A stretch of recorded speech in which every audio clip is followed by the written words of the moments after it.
ഫയർഫോഴ്സിന്റെ മോട്ടറിലാണ്. കാരണം ഭക്ഷണം കൊണ്ടിരിക്കുന്ന ചീത്ത സംഭവമായിരിക്കും. കാരണം ഇവരിപ്പോൾ കടല കുറച്ചോട് വന്നിട്ട് തൊണ്ടയിൽ കടല കുടുങ്ങി. അപ്പോൾ ഭക്ഷണം കഴിക്കുമ്പോൾ തൊണ്ടയിൽ ഭക്ഷണം കുടുങ്ങും. അപ്പോൾ എല്ലാവരും തലക്ക് കെട്ട് വയ്യ. ഏറ്റവും അപകടമായ സ്ഥിതിയാണ്. ഒരിക്കലും തലക്ക് കെട്ടാൻ പാടില്ല. തലക്ക് കെട്ടിയാൽ നമുക്കറിയാം 2 നാളാണുള്ളത്, ശ്വാസനാളം അന്നനാളം. അപ്പോൾ അന്നനാളത്തിലേക്ക് പോകേണ്ട വസ്തു തലക്ക് കെട്ടുമ്പോൾ ശ്വാസനാളത്തിലേക്ക് പോയി കഴിഞ്ഞാൽ ശ്വാസനാളം ബ്ലോക്കായി നമുക്ക് അപകടം സംഭവിക്കും, മരണം വരെ സംഭവിക്കും. അതുകൊണ്ട് ഒരിക്കലും ഭക്ഷണം തൊണ്ടി കുടിക്കാൻ ഇവിടെ തട്ടാൻ പാടില്ല, തലക്ക് തട്ടാൻ പാടില്ല. പകരം നമ്മൾ എന്ത് ചെയ്യണം? അവരെ കുരിച്ച് നിർത്തി പുറത്ത് അടിക്കുക. 5 പ്രാവശ്യം അടിച്ച് കഴിഞ്ഞാൽ ഭക്ഷണം തെറിക്കും. എന്നിട്ട് തെറിക്കുന്നില്ലെങ്കിൽ നമ്മൾ അവരെ കുരിച്ച് പിടിച്ച് മുട്ടി ചുരിച്ച് പിടിച്ച് ഇവിടെ പൊക്കിന്റെ ഇവിടെ അമർത്തുക. പ്രധാന ഭാഗം ആ ഭക്ഷണം തെറിക്കും. അപ്പൊ ആ രീതിയിലാണ് നമ്മൾ ഭക്ഷണം തൊണ്ടി കുടുങ്ങിയാൽ ആൾക്കാരെ രക്ഷിക്കേണ്ടത്.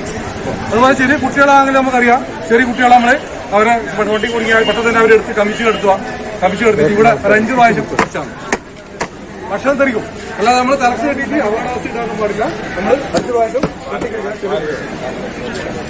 പാല് കുടിക്കുമ്പോൾ, അമ്മിഞ്ഞ് കുടിക്കുമ്പോൾ തൊണ്ട കൊടുക്കും. അതുപോലെ ഭക്ഷണം കഴിക്കുമ്പോൾ കുട്ടികളെ തൊണ്ടയിൽ എന്ത് കുടുങ്ങിയാലും കുട്ടികളെ നമ്മളെ കയ്യിൽ കമിച്ച് കിടത്തുക, 5 പ്രാവശ്യം അടിച്ചാണ്.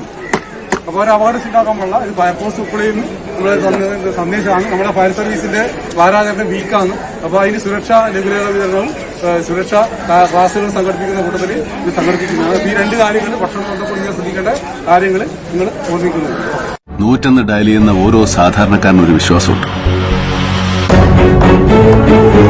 ഏതാപത്തിലും അവനെ രക്ഷിക്കാൻ ഒരു ഫയർഫോഴ്സുകാരൻ വരുമെന്ന്.